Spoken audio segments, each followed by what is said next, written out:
What once signified poverty now represents luxury, a cultural shift. A historic example is window glass. In the late 19th and early 20th century, flat, waveless glass was much more expensive than wavy glass. In fact, the wavier the glass, the cheaper it was. The waviest glass was called greenhouse glass and was considered just barely suitable for residential use in the cheapest houses. Wavy glass was hand-blown quickly by large numbers of glassblowers, but producing flat glass suitable for mirrors was a long, expensive process. The glass had to be cast in thick plates, then ground down in stages with room-sized machines that resembled giant fixed orbital sanders to produce polished plate. Even then, only the very center of the sheet was really usable for mirrors because of thickness distortion as you got closer to the edges of the sheet. Having polished plate window glass was a flex, and you see it in the highest-end mansions in the late 19th and early 20th century. It was the most expensive clear glass on the market. This completely flipped in 1950 when Pilkington perfected the float glass process. In this process, molten glass is poured out continuously onto a long trough filled with molten tin. The glass levels out due to gravity, is pulled down the trough, and is cut off in continuous sheets when it reaches the other end and has cooled enough to solidify. This is the waveless window glass we use today. Suddenly waveless float glass became dirt cheap. The job market for sheet glass blowers collapsed, and the old, inferior, handmade wavy product was discontinued as sheet glass blowers abandoned the trade. Today only a handful of manufacturers still make hand-blown sheet glass. Lambert's in Germany, Saint Just in France, and hand-blown, antique, glass is the most expensive glass you can buy, and prized for its irregular, handmade character. Thus the invention of float glass completely inverted both the manufacturing costs and perceived value of both flat and wavy glass. Edit, thanks for all the awards everyone. You've made my day. Smiley face. When I opened up this thread, I didn't expect my workplace/company to be mentioned. Interesting tidbit of history. I currently work at Pilkington Automotive Finland. The factory I work at specializes in laminated glass and has very unique techniques to bend the glass panels into extreme shapes for different kinds of vehicles. You know, buses, trains, work machines, the ones that need very specific kinds of thicknesses, strengths, insulations, internal wiring etc. I live in St. Helens, Merseyside, the epicenter of the Pilkington dynasty and one of the town's largest employers until 30 years ago. Now the headquarters lies empty, the lake surrounding it full of garbage and the fountain stopped long ago. We have a World of Glass museum and used to have a canal full of tropical fish, thanks to the hot water outlets from the factories. Memories of youth. I was on a training course with Pilkington in that building about 20 years ago. Sad to hear what's become of it. My family have been in the glass trade since 1960s and training with Pilkington was a rite of passage. I loved the old tempered glass on the staircase in the entrance foyer. You could see the pinholes in the edges from where it had been clamped. I have seen variations of this question on a Scredit before but have never heard about windows as an example. Really interesting, thanks for sharing. The same applies to many manufactured goods. Machine-made stuff used to be expensive because labor was so cheap. Now, it's completely flipped around. It's also caused an interesting side effect. As a blacksmith, I'm disincentivized to perfect my craft, because if I'm too perfect, it looks machine-made and is less likely to sell. Realistically, I'm not nearly skilled enough yet for that to be a problem, but it might be in 20 years. This is also somewhat of an issue for people making replica weapons. If you try and make a 100% accurate replica of a 15th century sword, people would complain because the bevel isn't consistent, the grip jiggles a bit and the crossguard isn't perfectly symmetrical. They think you're just a rubbish smith when in actuality they just didn't have the same standards we do today. They cared about functionality, and if things were a little wonky, oh well, especially since material costs were way more significant, so scrapping a project just because it's a little off would be disastrous. So people making replicas today have to be mindful of how accurate they make it so that it still comes across as authentic but is also improved enough that they aren't going to get complaints. Stone is the same way too. Stone tile for walls etc. used to be expensive to process down to smooth polished finish, cheaper to leave it roughly hewn. Eventually machines made it cheap to polish and now roughly finished stone can be more trendy. Live Edgewood furniture too. Living in the upper floors of an apartment building. Before elevators, the wealthy lived on the lowest floors to avoid walking stairs, while servants were pushed to the top. The upper floors were reserved for the working poor and servants. They were hot in the summer, freezing in the winter, and required exhausting, daily climbs. When safety elevators arrived in the 1852, this dynamic flipped. Add to this, wood floors were seen as poor while carpeting was seen as rich, wall-to-wall carpeting even richer. Now the wealthy have wood floors. Wood floors were seen as poor while carpeting was seen as rich. To be entirely fair here, the floor woods of old were essentially stacks of the old equivalent of 2x4s, much different from today's wood floors. It's still solid wood, which is more expensive than laminate fake wood flooring. I actually looked at a house where an old carpenter lived, and he made an entire hardwood floor out of all the scraps of his carpentry jobs. It looked fantastic because he had the skills to make it solid. Definitely a bit unique, but quality construction. They're all so cookie cutter, like they print them off an assembly line. And made with crap material too. Look, I get that bespoke home design costs more, and many modern materials are superior, but they cut corners and go super cheap only to price it like it's well built. I'll gladly take modern insulation and AC, but can we get some actual solid structure in there too? Use modem science to make better homes, not cheaper materials to crank up profit. This has always been the case though. People think every home in 1890 looked like a gorgeous stately home, but the only ones that have survived intact are the beautiful houses with good craftsmanship. The cheap old homes have either been demolished and replaced over time or have been updated so often over the years that it's hard to tell they're as old as they are. Yes, there was a larger artisan class back then, so fine carvings and such were more accessible to the professional class. But I guarantee that most of what people think of as lower class housing from 100 years ago is actually professional class or higher housing. We live in a dirt cheap 1910-ish house. Not enough floor joists so everything sags, none of the walls are even close to straight, the foundation isn't great, the basement is too low to use for anything without digging deeper, insulation was a later addition, along with electricity and plumbing, and all the rooms are tiny and without closets. I laugh when people say they had good craftsmanship in the olden days. The crappy ones just fell over or burned down. At least it was cheap in a nice neighborhood, and the lath and plaster walls are dense enough to block most sound from the neighbors on the other side. Man, with 2x4s as your flooring, you could just sand whenever you needed a deep clean. It would still last a long time before you needed to bother replacing. This is what they did on sailing ships. Dump some sand and water on the deck and get a bunch of sailors down on their hands and knees to push heavy stones back and forth across the deck. Rinse and mop. They also used very hard and dense woods like teak that can take a beating. Teak is ideal for boats because it swells evenly and resists rot, or so I was told on a tour once. I guess back then, the poor wood floor would be spruce or poplar, and richer would be the hardwoods. I'm guessing poor would be made of whatever tree grew the most in the area. A 2x4 planked floor is still going to be massively more expensive than carpet these days. Similar to this, living nearer the highway in the 50s was more desirable since it was seen as more convenient. Now that there is significantly more traffic and the negative health effects of living near busy roads is more understood, it's seen as a significant negative. Waterfront meant flooding, smelling raw sewage, having trash end up on the shoreline, dead animals. Right? We have million-dollar waterfront condos now where it used to be considered the wrong side of the tracks.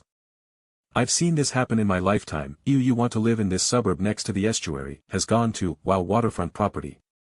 Last floor, right under the roof, is still the cheapest in a lot of building in France because elevators were never added, and the plumbing is usually terrible too.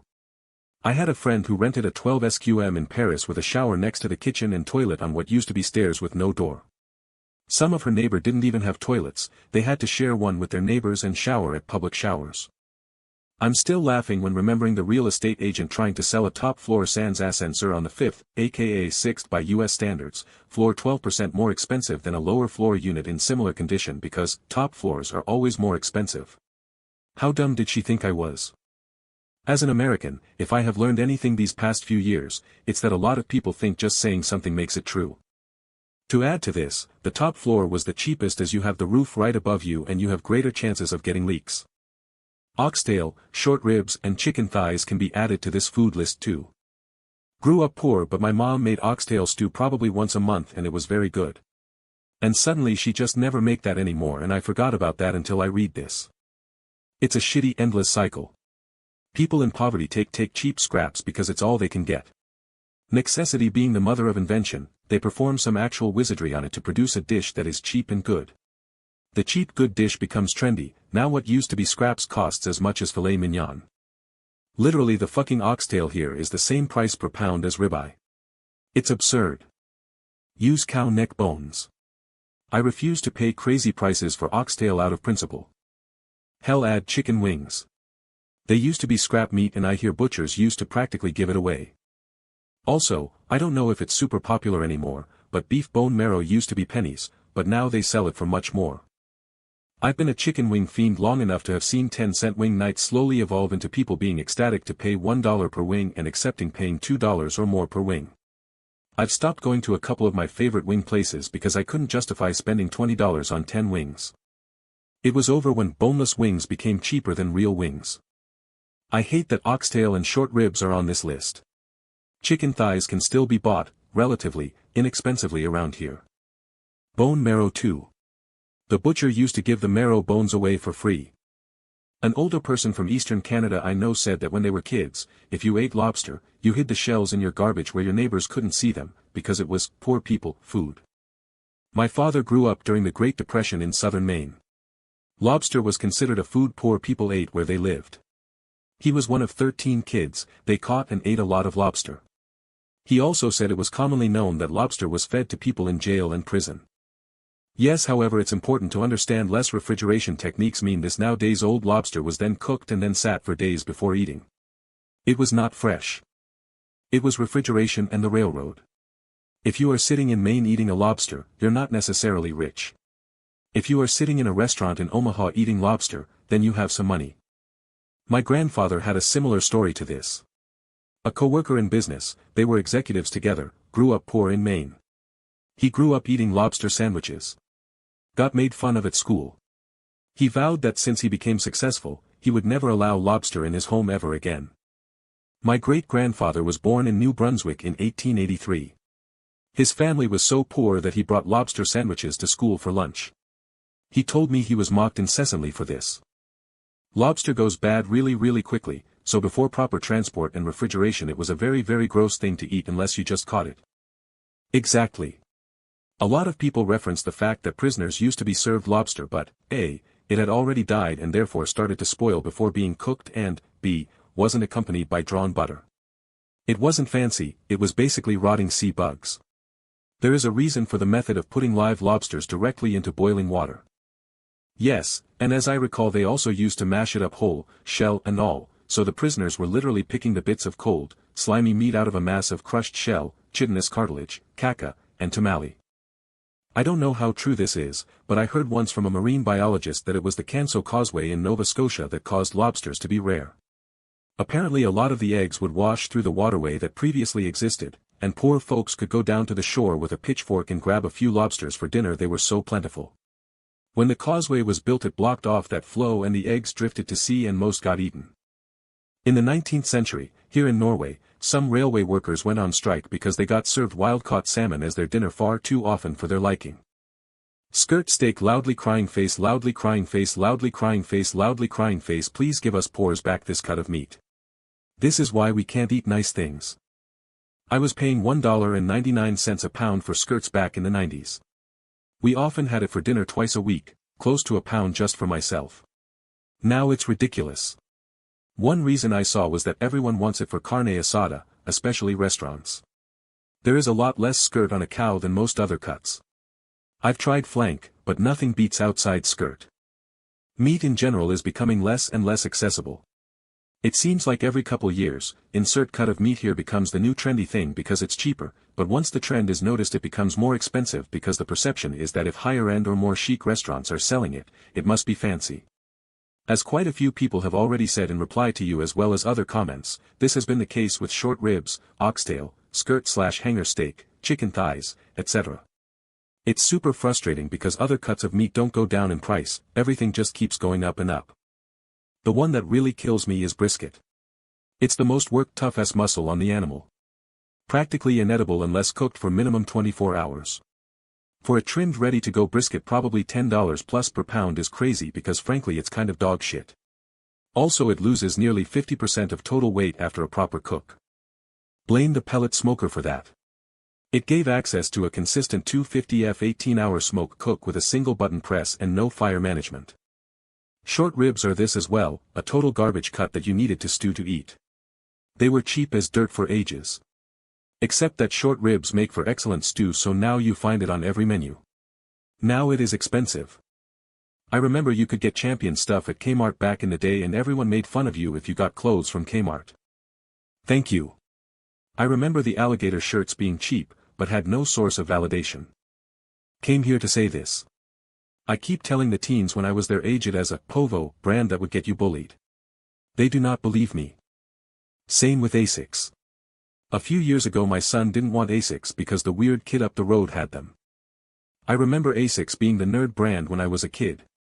They were generally perceived as ugly and a shoe your mom buys you when you can't afford cool clothes and refuse to participate in finding an alternative among the uncool shoes. I recently started noticing a lot of people using Asics and it's just weird to me. Then again I am currently in my 30s ABD wearing a pair of white $15 sneakers I found at a cheap store that try to look like Nikes if you are walking really fast past someone. Getting older is realizing the shoes everyone made fun of are suddenly fashionable and somehow cost twice as much. Your bargain bin fake Nikes might actually be ahead of the trend. Over 10 years ago I spoke to a guy who had just gotten hired at Asics. During the interview they asked him what he thought of the brand. He told them the truth, that the brand sucked and had a lot of room to improve. They told him nobody else they interviewed was willing to admit that and that's why he got the job. I wonder if that has anything to do with their resurgence. Asics has always been an elite brand for running and tennis. They've just recently gotten into lifestyle. When I was a teen athlete, years and years ago, we all wore Asics to actually run then switched to Nikes to walk in and out the track before anyone saw us. Which is nuts to me, because I've tried Brooks, New Brunswick, Hoka's, and Asics seemed better than all of those. NB isn't bad, but my wife's Hoka's fell apart in a month, and multiple pairs of Brooks I've had wore out fast, 1 to 2 months, and were making my feet hurt at work. I have a couple pair of Asics, one I've worn to work over a year and still are comfortable, another I've been running in for a while and are still kicking. Brands change I guess. At the risk of generalizing a bit, I will also say that I definitely would tend to trust a Japanese brand a bit more. In the running world Asics were a totally accepted brand in the 2000s, but I found most people dismissed / never heard of Asics / Brooks etc. outside of that world, which was fine. You're an actual runner, aren't you? They've always been accepted in running. After a little bit, yes. But wearing Asics on the track team in the 80s was an obvious tell that you were broke, and I say this as a broke person. I don't have particularly wide feet, but I do like a wide toe box for my running shoes. Enter Asics. Champion has come full circle for me as a 50-year-old. All the girls wore oversized Champion sweatshirts, often inside out, with leggings and 2 pairs of slouchy socks. Then that brand was sold at Walmart and spectacularly uncool. And now here we are, again. A lot of people here aren't old enough to know that Champion used to be cool, then was trash, and is now cool again. When I was a kid in the late 80s / early 90s Champion crew necks were like $60 and a big deal. Champion reverse weave sweatshirts were $50 back in the late 80s / early 90s. They were definitely a status symbol. I still have a few of mine from that era because they wear like iron. They were bulletproof. I still have one from '95 that is in great shape.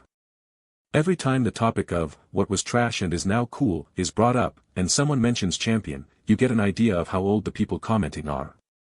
Champion tees were about $40, not exactly cheap in the late 80s, and they made the authentic jerseys for the NBA. By the way, you might want to book your first colonoscopy. Been having them every 5 years since age 35 based on family history. Have mine still, ripped neck and all, but that sweater is like my blankie. Periods, heartbreak, flu, sad, whatever, that Champion sweater goes on. I did find fleece factory sweaters recently and they're just as comfy. Whenever I would wear my Champion shirt back in the day, some girl would always call me, Champion of the Scumbags. That shit made me feel some type of way at first, until I found out the girl had a huge crush on me, then I became champion of being her boyfriend for like 6 to 7 years. Funny how things work sometimes. Back in time Champion was the only company selling official NBA jerseys in some European countries. They were terrible quality and if you sold them today you'd get bullied to hell. All the kids shop vintage now. The vintage clothes they're buying are the cheap-ass shit from the 90s that kids used to get ragged on for wearing, like Tasmanian Devil t-shirts and Champion brand clothes. I've never felt older. It's fascinating to me how trends and stuff change and evolve. All the gym clothes at my high school in the early 2000s were made by Champion, and people shit all over it as a brand at the time. Hilarious to me that it's now considered cool. But for more context, Champion was the premium brand in the 90s. I still have 30-year-old Champion sweatshirts that are thicker and better than anything I can buy new today. I'm old enough to see Champion come full circle. In the early 90s, their reverse weave sweatshirt was the sweatshirt to have, and I was too poor to buy one. Making your own cooking stock used to mean you were using every last scrap of food, but now it means you have the free time to sit and simmer a pot for hours. Probably a foodie called out, "Hey, I use a pressure cooker, and my stock is miles better than anything you can buy at the store." No worries. I'm guilty of the same. It's so good, but it just came to mind as a good example. Lobster. My dad was shamed because he had to eat lobster sandwiches at school.